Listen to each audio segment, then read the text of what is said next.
It's Red Eye Radio. Gary McNamara and Eric Harley talk about everything from politics to social issues and news of the day. Whether you're up late or you're just starting your day, welcome to the show. From the Uniden America Studios, this is Red Eye Radio.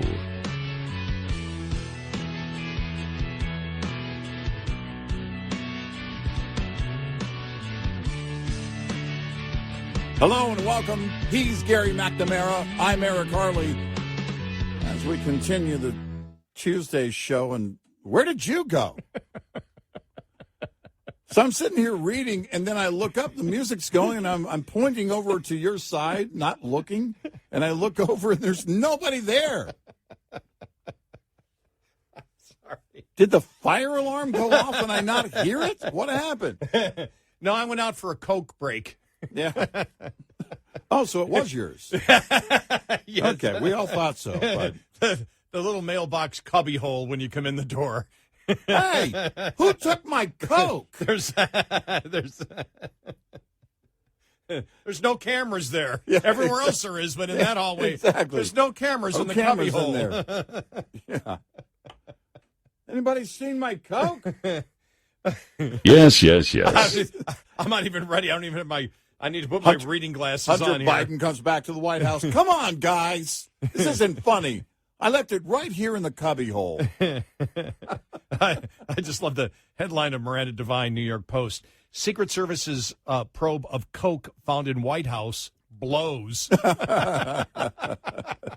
Yeah. Oh my gosh. Yeah. What probe? Are you serious? I just love what they said. Well, we didn't want to investigate anybody on the staff or anything because we might violate their civil rights. Yeah. It's just like their civil rights to do cocaine in the White House, and we'll sneak a powder in exactly. Yeah, exactly. Because you don't know what it is, and it's like it is a lot of malarkey. Yeah, think about this. Yeah, we went as you know. Remember the malarkey? Has the there No ever been, Malarkey Tour, remember which was the No Joe Malarkey Biden's campaign tour. That's what they Yes. called it in 2020. Say that out loud to yourself. Joe Biden called his 2020 campaign tour the No Malarkey Tour. Yeah. It's just, Cocaine at the White House? Yeah, we're not going to investigate. Why? Hey. Well, because things and stuff. hey, we've got to talk about this before we get to the Charles Barkley story. All right. Where he curses like a frat boy defending Bud Light. All right. I like how I came up with that idea to phrase it that way. Because you and I were just mentioning it. It really is interesting because Manchin, said yesterday, Manchin did the No Labels party, and we went through the No Labels platform. If you missed it, go back in the podcast and listen to it later on. But it was really good because it's like they really give no specifics as to what they do. Here's our platform. Yeah. We want good things. Yeah. We want the We're going to country be against bad things. in a positive direction. That's right. We wish to take care of all Americans. Every child should have an education. Hear, hear. Access to education. Every family should have minimal sustenance. And we will cut spending in a bipartisan, responsible way. We will give to everybody, yet we will do it in a fiscally responsible way. Right. I mean, what a load of horse. I wish... I wish I could say the word, because the word, sometimes a curse word, not like Charles Barkley used, but sometimes a curse word can be used very effectively. It has the oomph. Yeah. And so when I say horse poo-poo, it's not the same of horse Yeah. soup. Yeah. But I hear you. it really is needed at that point. When the BS gets so great, you need to respond with the actual. I mean, even BS isn't strong enough. You know what I mean? Yeah. No, it's you not. need that word. No. Sometimes even though Eric and I are always pure at heart, sometimes a curse word is extremely effective, almost like an exclamation point. Yes. Or a bunch of them. Right. Especially when you're being BS'd. Like that by the time no that my labels hand got trapped in the vending machine. See, that's what I get for trying to get something for free. Well, you were owed it. You're a victim. Yeah. No, but just the whole no labels thing, and then Joe Manchin, speaking at the I don't know what it is, no labels, no reason dinner or whatever. Nobody cares.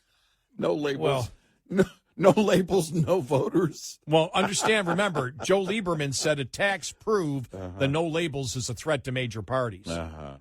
Yeah. But, right. you and I were thinking about it. I actually think that because, Joe Manchin said that if I run, which would probably be a third-party candidate, he's not going to run. So I'm going to win. Sure. And I'm thinking to myself, in the no labels party, I think the Democrats fear Cornel West more than they do Joe Manchin running a third party. Yeah. No, I think that's accurate. I mean, I don't. Joe Manchin is not thought well of by either party. Who likes him? No. Well, I was going to vote for Trump or DeSantis, but doggone it, that Joe Manchin. Yeah. Yeah. He really stands for things and stuff. That's what they should do after everything in their platform and stuff. And stuff. We're going to do things and stuff. And stuff. It sounds like I started a political party. That's how bad it is. Well, Eric, what is it you're going to do? I don't know, but you'll like it. The I don't know party. Yeah. Well, you want to come up with a name? How about no labels? It says nothing. Well, it would be does nothing. With It me, says it'd be nothing. more like I'm out of labels, and I'm not going to Office Depot today. It's no labels. We don't even know what to call it. The end stuff party. Yeah. And stuff. Things and stuff. The thing. But when I think about it, I'm like, okay, Joe Manchin thinks he's going to win. Yeah. Well, he's not really going to get Republican support. How much Democrat support? And that's why I fear, I don't know. I mean, Joe Manchin's, he's got name recognition where Cornel West doesn't. But Cornel West has name recognition among liberal Democrats. And Cornel West just absolutely has been blasting Joe Biden as an absolute racist, which is fun to see. Yeah. Joe Biden contributed to a crime against humanity, Cornel West blasts the president. I'm assuming it has to be the 94. It's what it is. West was referring to the Violent Crime Control and Law Enforcement Act, which then Senator Biden of Delaware sponsored in 1994 that earmarked billions of dollars for prisons and the hiring of thousands of new police. There you go. Ironically enough, he and his son might end up in one of those prisons. Black folks are a low priority to Biden, West argued. Oh. Criticizing for placing black faces in high places rather than addressing underlying issues. Yeah. Wow. He also hammered Biden for allegedly slowing down and lacking the cognitive ability to meet the demands of the office. But it's interesting that when the left decides to attack Biden, it's as a racist. Well, and so will Jen Psaki attack that on her or go at that on her program? On MSNBC, why is Joe Biden such a racist? No, Jen Psaki has brought women's softball back to Olympic-like status after it's been gone for a while. Yeah. Now it's a different kind of softball. Yeah, that's true. That's true. Yeah. But I think they fear Cornel West more than they do Joe Manchin right now.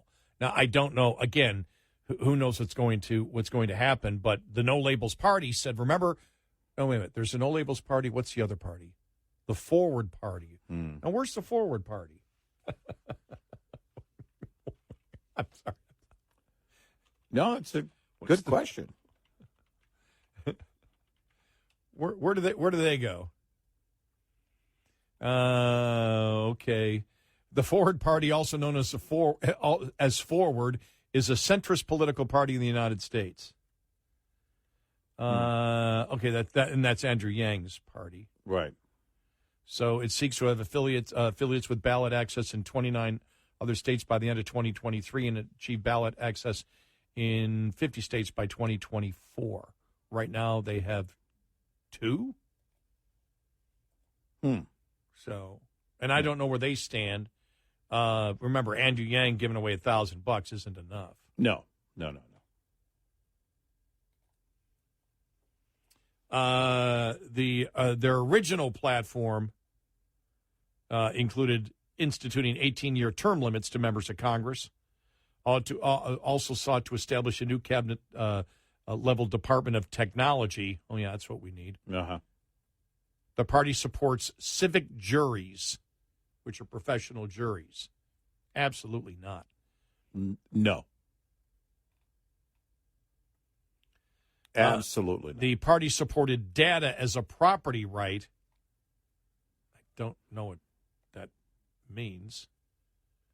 The party called for an economy based on human-centered capitalism and the enactment of universal basic income. So they're not centrist. Upon emerging, though, the current positions after mergers, after merging with the Serve America movement and the Renew America movement, Forward eliminated its party platform and instead announced they will take an approach that seeks common ground among Americans. The party does not plan on taking positions on controversial issues such as guns and abortion. Oh. The party supports open primaries, independent redistricting commissions, ranked choice voting, star voting, approval voting. So they're liberal on voting. All right. They're a liberal party. Yeah. The Forward Party has faced criticism from some Democrats who believe the party could cause vote splitting and benefit Republicans. So all of the parties, Democrats fear more than Republicans do. All of the new parties out there. Which stands to reason. Tell me what conservative, who on the right would be supporting any of these new parties? Of course, it's going to be, if anybody's going to do it, it's going to be somebody that would be a threat to essentially a takeaway from the left. So really, the Forward Party has not really taken any positions on anything except the way they'd like to see elections run. Right. They need to merge with the No Labels Party. We think that Americans want and need a party that speaks to their needs of their local communities and gives elected officials the flexibility to meet those needs, instead of a rigid top-down platform that prescribes exactly what you have to believe about any given issue, which means they're not going to take positions on issues. Yeah. People are nuts. They have no idea, apparently, what politics is about. Why do you vote? Because I believe in things and I want a party to promote the things that I believe. No, I'm going to vote for you because I want to give you the flexibility to tell me what I want. I really think that the No Labels Party and the Forward Party should merge. The No Forward Labels Party. I just don't see them going anywhere. Even MSNBC called the Forward Party an uninspiring mess, lacking vision or purpose. Natalie Shure of the New Republic characterized the party as vapid, and a political stunt, asking, why bother going through the trouble of building a third party if its creation is the only thing it intends to accomplish? And they actually think, but it's perfect liberalism, Eric, when you think about it. Yeah. Because the only thing that the Forward Party and the No Labels Party is about is virtue signaling. Yeah. We're good, so trust us. Yeah. Oh, we're going to do good things. You'll like it. Yeah. It's so incredibly childish. At least the Commie Party takes a stance. We're commies. Yeah. We want the government to own anything, everything. Yeah. That's a pretty radical position. You know, you're not going to get a lot of votes. We don't want votes. Oh. Sorry, that's the Forward Party that doesn't want votes. Wow. So does this mean that Yang has dropped? He's dropped his universal income? I think he dropped that a while back after they expanded the child tax credit, which was higher than his universal income. I love this one. This is from Wikipedia. Forward Together. Their ideology, populism, reformism, decentralization, without any specifics. Mm-hmm. Political position, center. So center means you believe in nothing now. Yeah, I guess. We always ask that question. Isn't that interesting? We always ask that question, what does it mean when you say you're in the center? And now we have two political parties that have formed in the last couple of years that now have defined the center as, well, we don't believe in anything.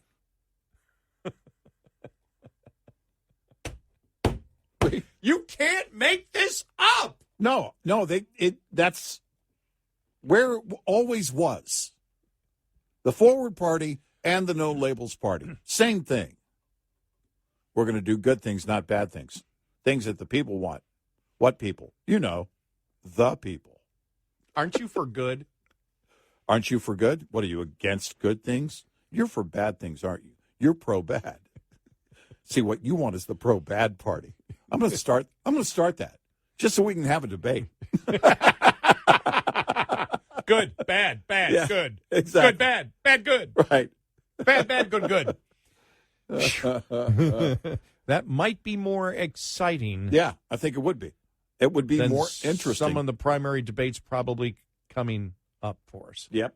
Now, there's not going to be any for the Democrats, as we know. 866-90 Red Eye.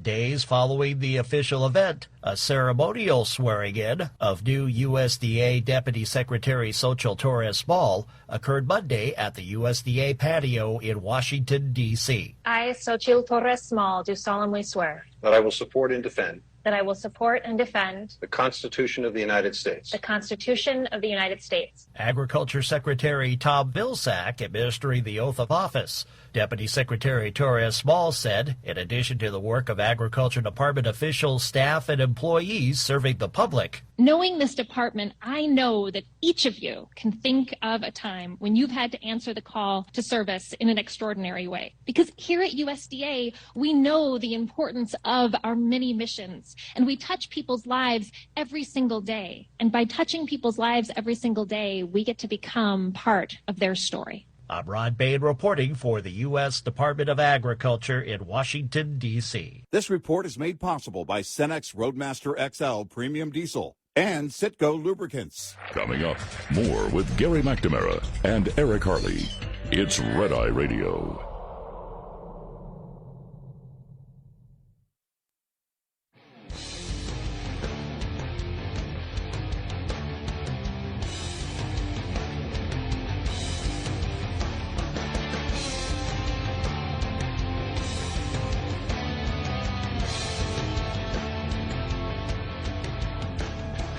It's Red Eye Radio.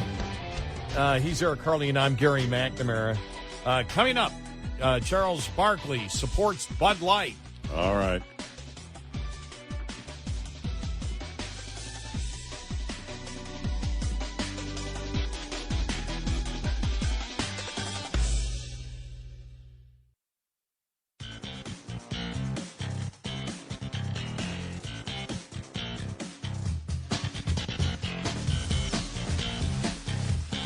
Consider yourself canceled if you don't listen nightly. Red Eye Radio. And he's Eric Hurley, and I'm Gary McNamara. All right, what do we got here? Charles Barkley participated in the American Century Championship near Lake Tahoe over the weekend. Tahoe? Did I say Tahoe? Yeah, I think you did. I have no idea where that came from. Lake Tahoe over the weekend.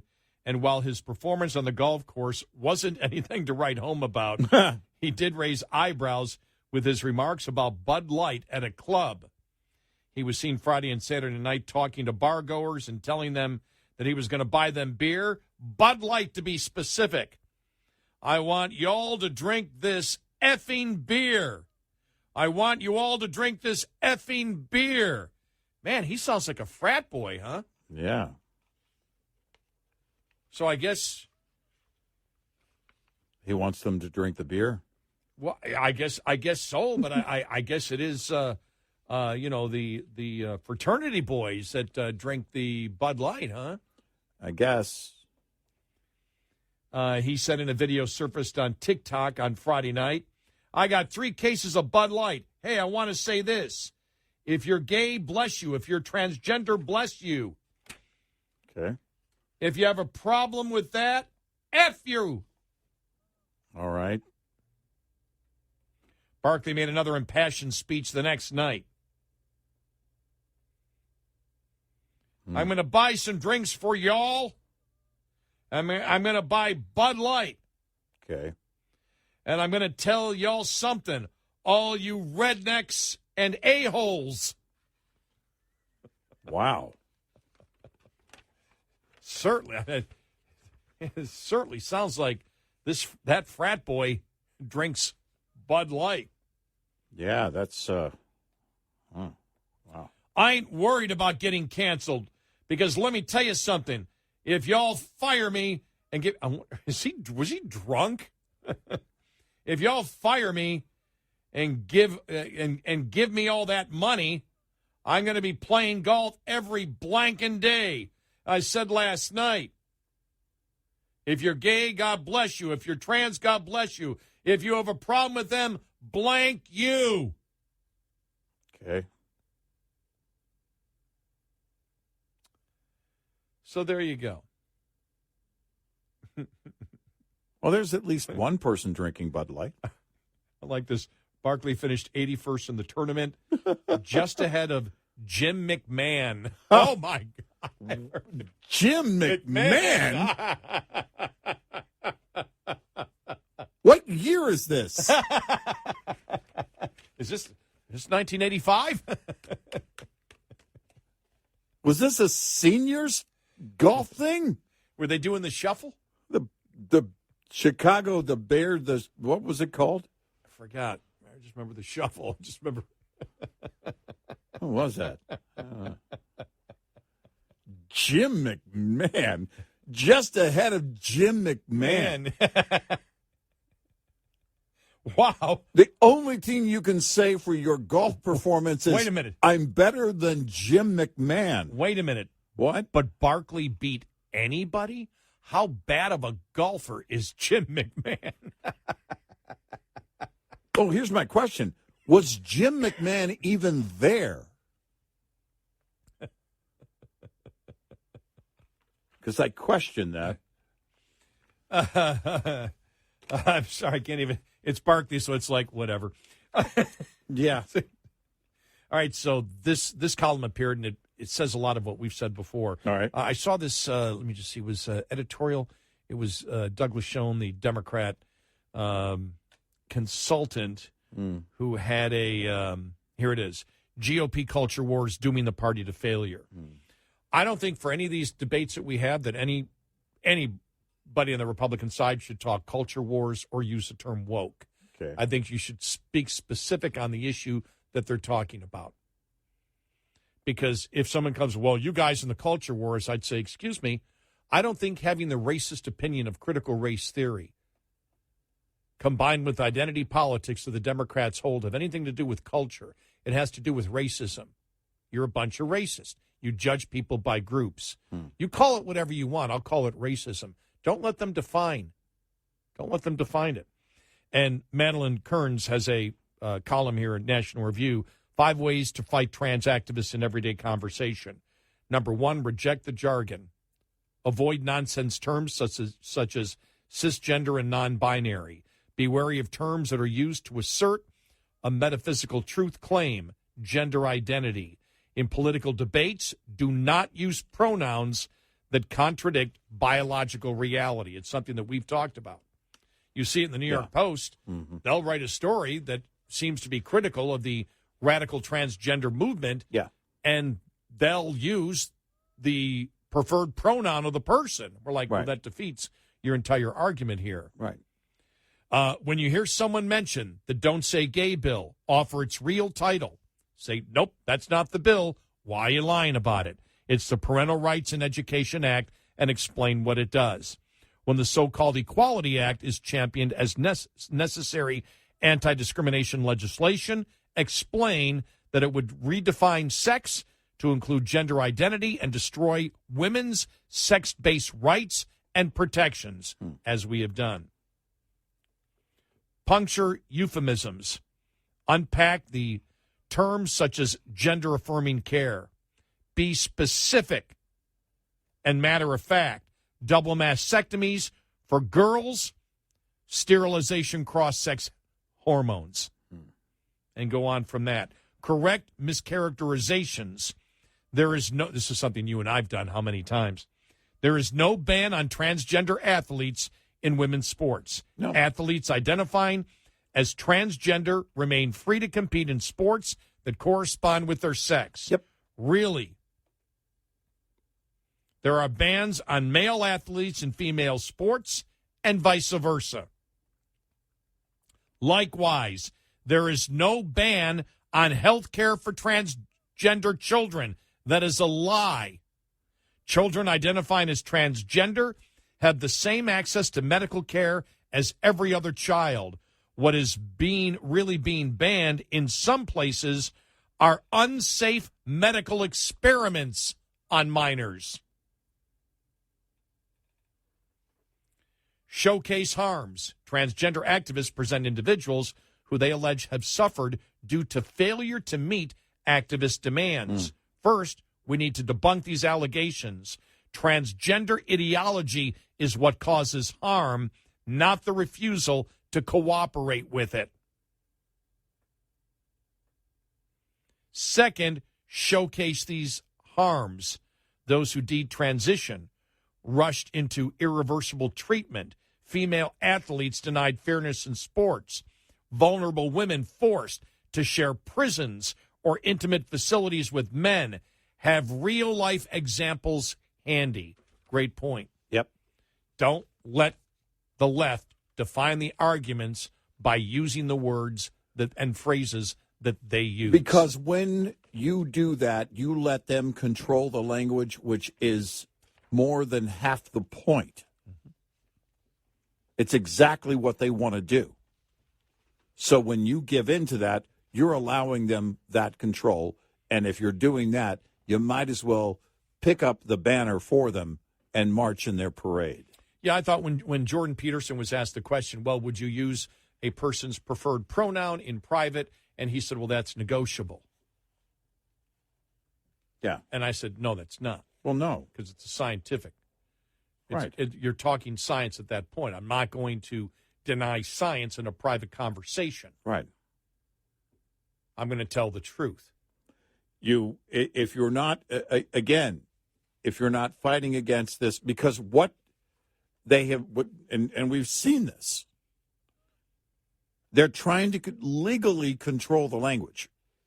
They're trying to get a control on free speech. And the fight isn't over. The moment you give in, the moment you have become a part of it, which means you help to build that political will to get such laws passed.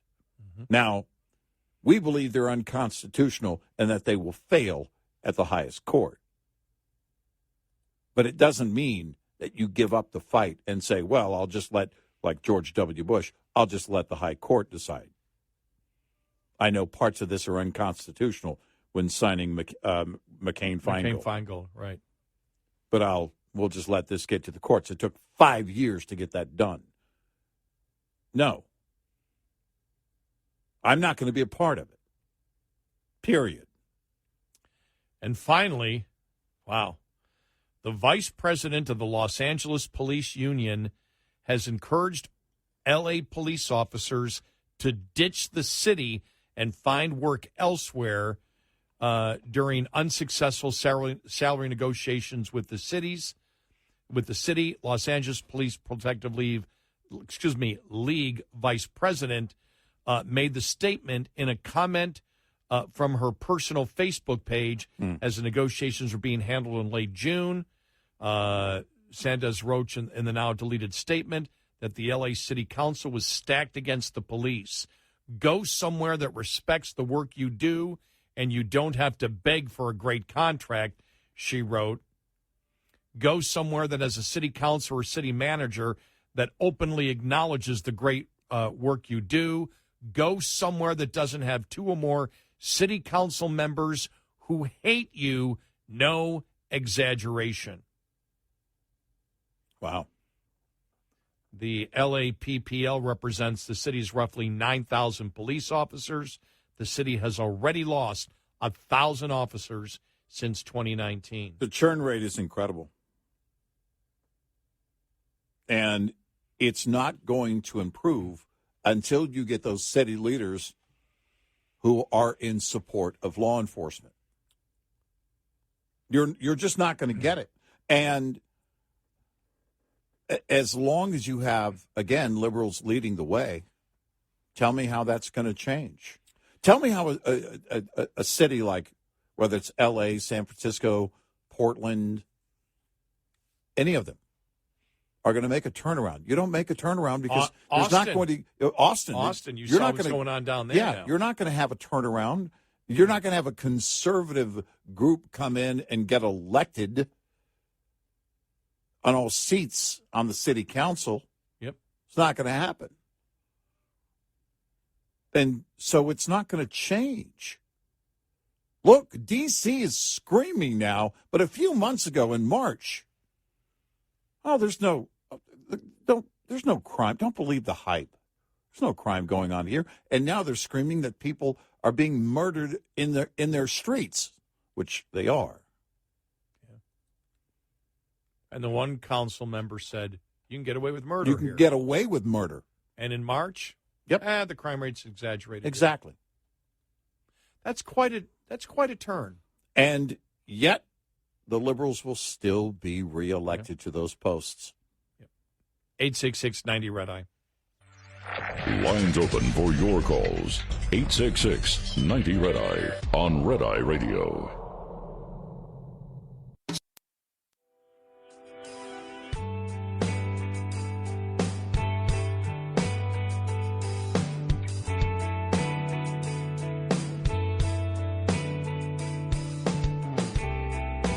It's Red Eye Radio. I'm Gary McNamara. He's Eric Harley. Well, I'm just looking at the weather forecast for today. 108. It's going to cool down to 97 by Saturday, 95 Sunday.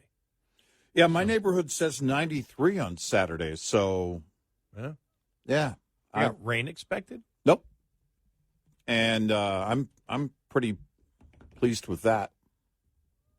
If we get to 93, over the weekend on Sunday, it wasn't as hot because, man, it was just a short shower, but it was heavy rain. I got that too, and it went down to 70. It was during the middle of the day, it went down to 78. Yeah. I ran outside going, this is great. Now, I did go out yesterday when it was 107.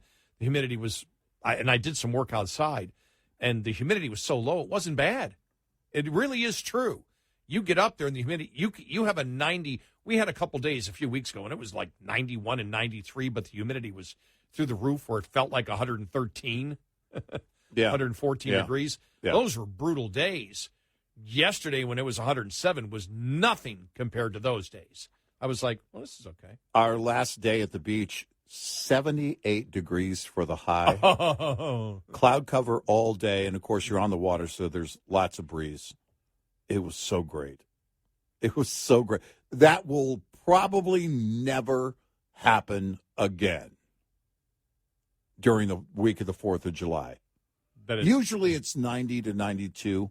It's cooler because it's on the water than it is inland, but still, and the wind does not stop. It does not stop down there on the water. So it's great. Was it a little chilly?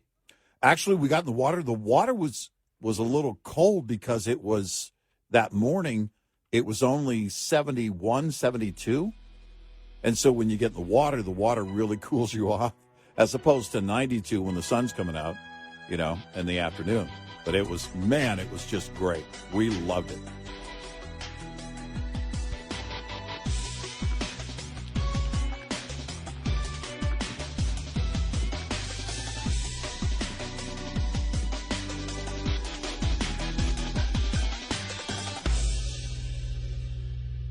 This is Red Eye Radio on Westwood One.